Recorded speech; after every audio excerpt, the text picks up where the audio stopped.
बिस्मिल्लाहिर्रहमानिर्रहीम। अस्सलाम वालेकुम।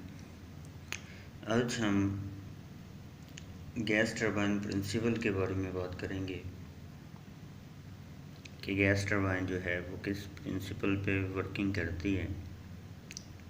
हम आज ब्रेटन साइकिल पे बात करने वाले हैं।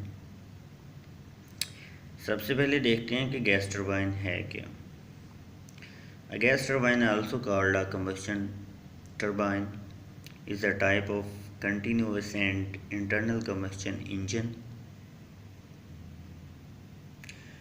इंटरनल कम्बस्शन इंजन इसको इसलिए बोलते हैं क्योंकि इसमें भी जो कम्बस्शन हो रही होती है वो इंटरनली हो रही होती है। So it can convert natural gas or other liquid fuel to mechanical energy.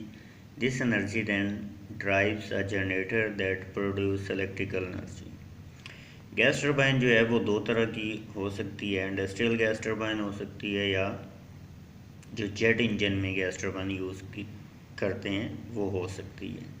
मज़ीद हम इस पे बाद में बात करेंगे, लेकिन आज हम सिर्फ जो है ब्रेटन साइकिल पे बात करने वाले हैं। ब्रेटन साइकिल जो है इसको डिफ़ाइन कैसे किया जाता है। The Brayton cycle is a thermodynamic cycle which predict the performance of a gas turbine. ऐसा थर्मोडायनामिक साइकिल है जो गैस टरबाइन की प्रोडिक्शन करता है कि उसकी परफॉर्मेंस कितनी है या किस तरह उसकी परफॉर्मेंस जो है वो निकाली जा सकती है। दो तरह के ब्रेटन साइकिल होते हैं, ओपन ब्रेटन साइकिल होता है और क्लोज ब्रेटन साइकिल होता है। ओपन ब्रेटन साइकिल की कॉन्फ़िगरेशन कुछ इस तरह की होगी। सबसे पहले compressor, second one combustion chamber, third one turbine और दैन जो है कोई हीट एक्सचेंजर यूज़ करके उसको दोबारा रीयूज़ नहीं किया जाएगा, बल्कि जो गैसेस होंगी, जो फ्लू गैसेस होंगी, जो जल चुकी होंगी, उनको एग्जॉस्ट कर दिया जाएगा, यानी कि एटमॉस्फेयर में फेंक दिया जाएगा।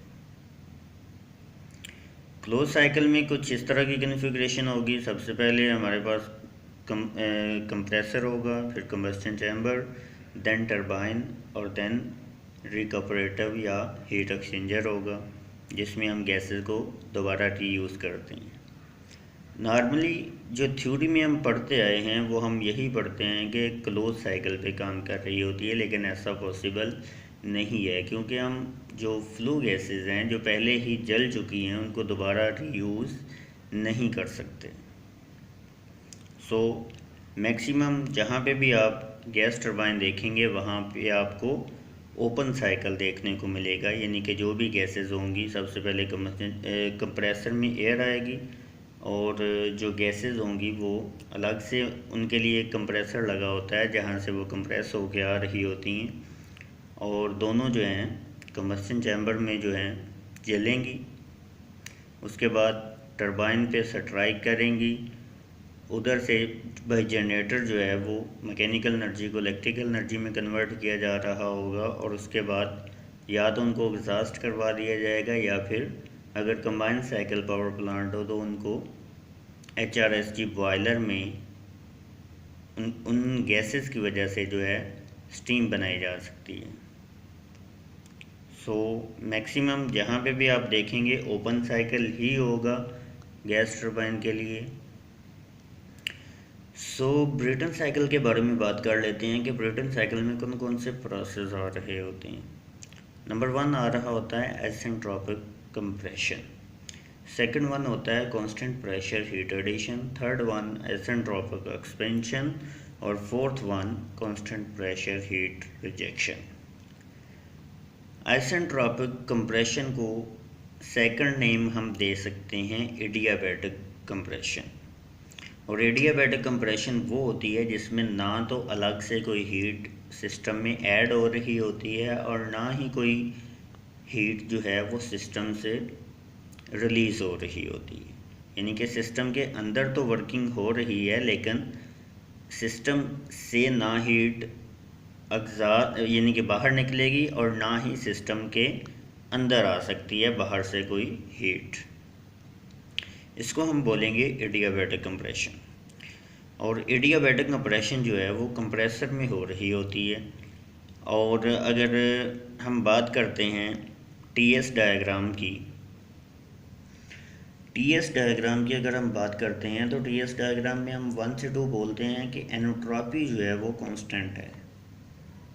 इसमें लेफ़्ट पे जो है वो टेम्परेचर होता है और हॉरिजॉन्टल जो है वो एनोट्रॉपी ले रहे होती हैं। सो कंप्रेसर में जो कांस्टेंट आइसेंट्रोपिक कंप्रेशन हो रही है उसमें हम बोलते हैं कि एनोट्रॉपी कांस्टेंट है। सो एनोट्रॉपी कांस्टेंट रहने का क्या मतलब है? एनोट्रॉपी होती क्या है? पहले तो एनोट्रॉपी के बारे में देख लेते हैं। एनोट्रॉपी और इंथाल्पी दो अलग अलग चीज़ें हैं। एनोट्रॉपी होती है measure of the level of disorderness in thermodynamic system, कि एक जो थर्मोडायनामिक सिस्टम है उसमें डिसऑर्डर कितना आ रहा है, यानी कि उसकी जो इंटरनल एनर्जी है वो कितनी चेंज हो रही है, उसको हम बोलते हैं एनोट्रॉपी। और अगर इंथाल्पी देखा जाए तो इंथाल्पी में total heat content of system होता है। इसमें इंटरनल एनर्जी भी आ जाती है, प्रेशर एनर्जी भी आ जाती है, काइनेटिक एनर्जी भी आ जाती है, थर्मल एनर्जी भी आ जाती है। इसमें total sum of all the energies आ रही होती हैं जो भी थ्रू आउट द सिस्टम होती हैं। सो इन दोनों का डिफरेंस ये हो गया, एनोट्रॉपी है measure of disorder of a system और इंथाल्पी है total heat content of a system. So हम पीछे चलते हैं कि आइसेंट्रोपिक कंप्रेशन में एनोट्रॉपी कांस्टेंट कैसे रहती है। अब अगर कंप्रेसर में देखा जाए, कंप्रेसर में अगर देखा जाए कि हम कंप्रेशन भी कर रहे हैं, यानी कि एक सिस्टम के अंदर जो है हम हीट भी ऐड करते जा रहे हैं और उसकी जो इंटरनल एनर्जी है वो भी कांस्टेंट रह रही है, ये कैसे पॉसिबल है? नॉर्मली इसको बोल जाते हैं कि ये एक हमारा जो है आइडियल ब्रेटन साइकिल है। सो इसलिए जो है एनोट्रॉपी कांस्टेंट है। सो अगर हम इसको देखते हैं कि एनोट्रॉपी कांस्टेंट कैसे है, तो अगर कंप्रेसर की कॉन्फ़िगरेशन देखें, उसका स्ट्रक्चर देखें, तो उसमें क्या होता है, दो तरह के ब्लेड होते हैं। एक स्टेटर ब्लेड होते हैं जो कि केसिंग के साथ अटैच होते हैं, और सेकंड वन जो है रूटर ब्लेड होते हैं जो कि शाफ्ट के साथ कनेक्ट होते हैं। जो हमारे मूविंग ब्लेड होते हैं या रूटर ब्लेड होते हैं जो कि हमारे रोटर के साथ कनेक्ट होते हैं, वो क्या करते हैं, जो भी एयर आ रही होती है उसकी वेलोसिटी बढ़ाते हैं। और जो हमारे स्टेटर ब्लेड होते हैं जो केसिंग के साथ अटैच होते हैं, जो नॉर्मली मूव नहीं कर रहे होते, तो वो क्या करते हैं कि जो भी हाई वेलोसिटी एयर आ रही होती है उसके दरमियान में जो है एक हर्डल देते हैं, एक रुकावट दे रहे होते हैं, जिसकी वजह से क्या हो रहा होता है कि जो हमारी वेलोसिटी है वो प्रेशर एनर्जी में कन्वर्ट हो रही है। सो इस तरह जो है इनकी कंप्रेशन हो रही है। सो हम थे कि एनोट्रॉपी कांस्टेंट कैसे रहती है। भाई एनोट्रॉपी कांस्टेंट नहीं रह सकती। उसकी वजह क्या है कि हमारी जो हर स्टेज है, जो मूविंग ब्लेड और फिक्स ब्लेड दोनों को मिला के एक स्टेज बन रही है, वो टोटल कंप्रेसर की जितनी भी स्टेजेस हैं वो सारी स्टेजेस जो हैं वो गैस ले लें या एयर ले लें, दोनों में हीट ऐड कर रही हैं। और जब हीट ऐड कर रही हैं तो एनोट्रॉपी कांस्टेंट नहीं रह सकती। हम किस बेस पे बोलते हैं कि एनोट्रॉपी कांस्टेंट है? हम इस बेस पे बोलते हैं कि अगर इनकी हर स्टेज का डिफरेंस देखा जाए, यानी कि पहली स्टेज ने जितनी एनर्जी ऐड की उसका डिफरेंस देखा जाए सेकंड स्टेज ने जितनी एनर्जी ऐड की, तो वो डिफरेंस आपको जो है मिनिमम यानी कि इक्वल टू ज़ीरो मिलेगा। यानी कि हर स्टेज जो है वो एनर्जी तो ऐड कर रही है, लेकिन हर स्टेज का दूसरी स्टेज के साथ जो डिफरेंस होगा वो मिनिमम होगा। इसलिए हम उसको बोल जाते हैं कि एनोट्रॉपी जो है वो हमारी कांस्टेंट है। लेकिन ओवरऑल अगर सिस्टम की बात की जाए तो एनोट्रॉपी कांस्टेंट नहीं रहती, क्योंकि हीट ऐड हो रही है। अगर हीट ऐड हो रही है तो सिस्टम में डिसऑर्डर आ रहा है, और अगर सिस्टम में डिसऑर्डर आ रहा है तो एनोट्रॉपी कांस्टेंट नहीं रहती। लेकिन अगर हम हर स्टेज का एक दूसरे के साथ डिफरेंस देखें तो वो इक्वल टू ज़ीरो या बिल्कुल मिनिमम होगा। इस बेस पे हम इसको बोल जाते हैं कि एनोट्रॉपी जो है वो कांस्टेंट है। सो ये हमारा 1 से 2 प्रोसेस था कि एनोट्रॉपी कांस्टेंट कैसे रहती है। सेकंड नंबर पे अगर देखा जाए कि कांस्टेंट प्रेशर हीट एडिशन, इसका दूसरा नाम हम आइसोबैरिक प्रोसेस भी लेते हैं क्योंकि कांस्टेंट प्रेशर है। अब इस पे अगर सवाल लिया जाए कि कांस्टेंट प्रेशर हीट एडिशन किस तरह हो सकती है, भाई ये भी पॉसिबल नहीं है कि आप जो है वो हीट भी ऐड करते जा रहे हो और प्रेशर भी कांस्टेंट है। इसमें 2-3 जो मेजर पॉइंट हैं वो ये हैं कि नंबर 1 पे अगर देखा जाए तो जो मेजर 1 है वो आपका वॉल्यूम कांस्टेंट नहीं होगा। अगर कांस्टेंट प्रेशर पे हीट एडिशन करते जा रहे हो तो आपका वॉल्यूम जो है वो बढ़ रहा होगा। इस तरह कांस्टेंट प्रेशर हीट एडिशन हो सकती है। सेकंड वन अगर देखा जाए, अगर गैस टरबाइन के केस में देखा जाए तो अगर हम एयर फ्यूल रेशियो जो है वो through out the system constant रखते हैं, यानी कि जो लोड वेरिएशन आ रही है गैस टरबाइन के ऊपर वो हम जो लोड वेरिएशन आ रही है उसको हम कह देते हैं कि ये लोड वेरिएशन नहीं होगी, यानी कि through out the system load जो है वो सेम चल रहा है। तो फिर क्या होगा कि जो भी हमारी एयर फ्यूल रेशियो होगी वो कांस्टेंट आ रही होगी और उस बेस पे जितना भी प्रेशर एक दफ़ा क्रिएट हो जाएगा थ्रू आउट द सिस्टम वही प्रेशर रहेगा, यानी कि उसको हम कांस्टेंट प्रेशर बोल सकते हैं कि हमारी जो एयर फ्यूल रेशियो है वो चेंज नहीं हो रही। सेकंड पॉइंट ये था। और थर्ड वाला पॉइंट जो है उसमें हम ये बोलते हैं कि इसमें कंटिन्यूस प्रोसेस है, यानी कि हम जो भी गैसेस जो हैं बर्न हो रही हैं उनको हम कोई रुकावट नहीं दे रहे, वो डायरेक्ट जाकर स्ट्राइक कर रही हैं टरबाइन के साथ। अगर सिंगल शाफ्ट है तो सिंगल टरबाइन के साथ स्ट्राइक करेंगी, अगर डुअल शाफ्ट है तो पहले जो है गैस प्रोड्यूसिंग टरबाइन से स्ट्राइक करेंगी, उसके बाद लो टरबाइन के साथ स्ट्राइक करेंगी। तो एक कंटिन्यूस प्रोसेस आपका जारी है। इस तरह आप बोल सकते हो कि कांस्टेंट प्रेशर हीट एडिशन हो रही है। कांस्टेंट प्रेशर हीट एडिशन पे 3 पॉइंट हमको ये मिले कि अगर तो एयर फ्यूल रेशियो सेम रखी जाए तो तब भी हम बोल सकते हैं कि कांस्टेंट प्रेशर हीट एडिशन है। सेकंड वन अगर देखा जाए तो हमारा जो है वॉल्यूम जो है वो इंक्रीज़ हो रहा है, उस बेस पे हम बोल सकते हैं कि कांस्टेंट प्रेशर हीट एडिशन है। और थर्ड वन अगर देखा जाए तो हम ये बोल सकते हैं कि अगर एक कंटिन्यूस प्रोसेस हो रहा है तो उस पर कांस्टेंट प्रेशर हीट एडिशन हो सकती है। ये पहले वाले 2 मेजर थे जो आपको बताना ज़रूरी थे। सो आगे इस तरह आइसेंट्रोपिक एक्सपेंशन है और कांस्टेंट प्रेशर हीट रिजेक्शन है। फोर्थ वन जो है वो तो होगा ही नहीं क्योंकि हम जो है गैस टरबाइन में ओपन साइकिल को ले रहे होते हैं कि जो ब्रेटन साइकिल है वो ओपन साइकिल है। ब्रेटन साइकिल की पीवी और टीएस डायग्राम कुछ इस तरह की होती है। 1 से 2 जो है हम बोलते हैं कि एनोट्रॉपी कांस्टेंट है।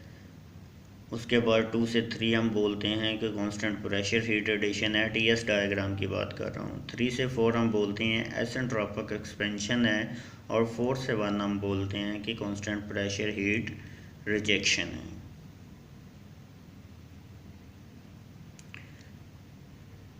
जॉल साइकिल का अगर रिवर्स लिया जाए तो उसको हम ब्रेटन साइकिल भी बोलते हैं, यानी कि रेसिप्रोकल ऑफ जो हमारा जॉल साइकिल होता है उसका दूसरा नाम ब्रेटन साइकिल भी होता है। सो हम इसके डेरिवेशन के बारे में देखते हैं। 2 हमारे कांस्टेंट प्रेशर हीट एडिशन या हीट रिजेक्शन प्रोसेस हैं और 2 आइसेंट्रोपिक प्रोसेस हैं। ब्रेटन साइकिल की बात कर रहा हूँ। सो हम इसमें एफिशिएंसी किस तरह निकालते हैं, net work done divided by heat supplied. तो नेट वर्क डन किसके इक्वल होगा, heat supplied minus heat rejection. Process 1 से 2 अगर देखा जाए तो प्रेशर जो है वो कांस्टेंट है। सो इसमें हीट एडिशन किस फार्मूले से होती है, mCp T2 माइनस T1। इसी तरह 3 से 4 अगर देखा जाए तो रिजेक्शन किस फार्मूले से होगी, mCp T3 माइनस T4। ये हमारी दो क्वेश्चन होगी। ये जो हमारी दो क्वेश्चन हैं इनको अगर मेन फार्मूले में पुट किया जाए, जो हमारा था heat supplied minus heat rejection divided by heat supplied, तो एमसीपी को अगर कॉमन लिया जाए तो हमारे पास बाकी क्या बचता है, T2 minus T1 minus T3 minus T4 divided by T2 minus T1। और उसमें अगर T2 को कॉमन लिया जाए तो हम क्या लिख सकते हैं, 1 minus T1 by T2 minus T3 into, यानी कि सेकंड वन में हमने T3 कॉमन ले लिया, 1 minus T4 by T3 divided by, फिर T2 कॉमन ले लिया, 1 माइनस T1 बाई T2। सो हम प्रोसेस 1 से 2 में हम क्या कह सकते हैं कि कांस्टेंट प्रेशर हीट एडिशन है, तो P1 जो है वो P2 के इक्वल होगा।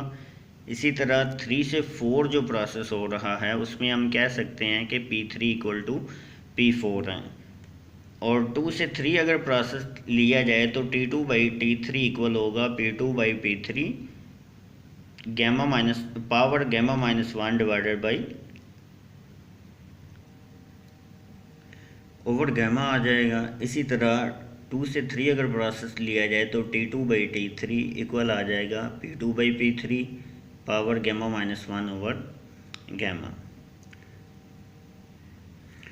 और ऊपर हमने सपोज ये किया था कि P1 इक्वल टू P2 के है और P3 इक्वल टू P4 के है।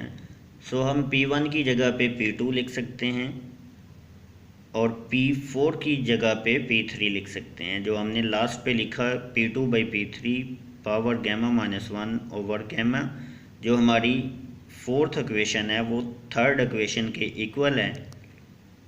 सो इस तरह हम इन दोनों को कंबाइन करके किस तरह लिख सकते हैं, 3 और 4 को अगर देखा जाए तो हम किस तरह लिख सकते हैं, T2 by T3 equal to T1 by T4। और इस तरह T1 बाई T2 की फॉर्म में अगर लिखा जाए तो T4 बाई T3 आ जाएगा और T1 बाई T2 आ जाएगा।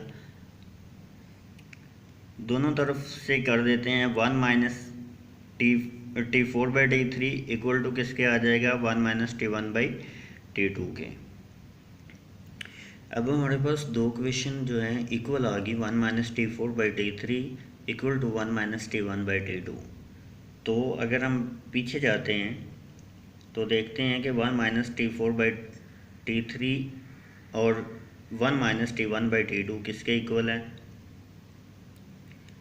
ये जो हमने इक्वेशन लिखी थी कि efficiency equal to T2 into 1 minus T1 by T2 minus T3 into 1 minus T4 by T3 divided by T2 1 minus T1 by T2। तो अगर 1 minus T1 by T2 equal हो जाएगा 1 माइनस T4 बाई T3, और ये जो दो ऊपर हैं और एक नीचे है, इन तीनों को कॉमन लेके हम जो है कट कर सकते हैं। तो बाकी क्या चीज़ हमारे पास बचती, उन तीनों को अगर हम कट कर देते हैं तो बाकी हमारे पास चीज़ जो बचती है वो ये बचती है T2 minus T3 divided by T2। तो अगर दोनों को डिवाइड करवाया जाए T2 बाई T2 1 आ जाएगा, माइनस T3 बाई T2 आ जाएगा, यानी कि 1 minus T3 by T2 equal to efficiency आ जाएगा। और T3 बाई T2 को अगर बैक पे जाके देखें कि T3 बाई T2 क्या है हमारे पास, बैक पे अगर आते हैं तो T2 बाई T3 जो था वो हमारे पास किसके इक्वल था, P2 by P3 gamma minus 1 divided by gamma. तो P2 बाई P3 को हम क्या लिख सकते हैं, जो हमारे पास P2 बाई P3 था उसको हम RP लिख सकते हैं। इस तरह हमारे पास जो फाइनल एफिशिएंसी आ जाती है वो किसके इक्वल आती है, 1 minus 1 over RP gamma minus 1 divided by gamma के इक्वल आ जाती है। इसको हम जॉल साइकिल भी बोलते हैं, और अगर उसका रिवर्स लिया जाए यानी रेसिप्रोकल लिया जाए तो उसको हम ब्रेटन साइकिल भी बोलते हैं। इस तरह हम इसकी एफिशिएंसी जो है वो निकाल सकते हैं। आई होप आपको समझ आ गई होगी कि ब्रेटन साइकिल या जॉल साइकिल की हम एफिशिएंसी जो है किस तरह निकाल सकते हैं। आज का हमारा यही लेक्चर था कि ब्रेटन साइकिल को डिस्कस करना है। ब्रेटन साइकिल में कौन कौन से प्रोसेस आ रहे हैं और उनको हम आइडियली अगर देखें तो हम क्या बोलते हैं, लेकिन अगर प्रैक्टिकल के हवाले से देखा जाए तो उनको किस तरह डिफ़ाइन किया जा सकता है। आज का यही हमारा टॉपिक था। और आपके लिए एक छोटा सा क्वेश्चन है कि गैस टरबाइन को हम डुअल फ्यूल टरबाइन क्यों नहीं बोलते, गैस टरबाइन ही क्यों बोलते हैं? इसका जवाब आप मुझे कमेंट में बताइएगा।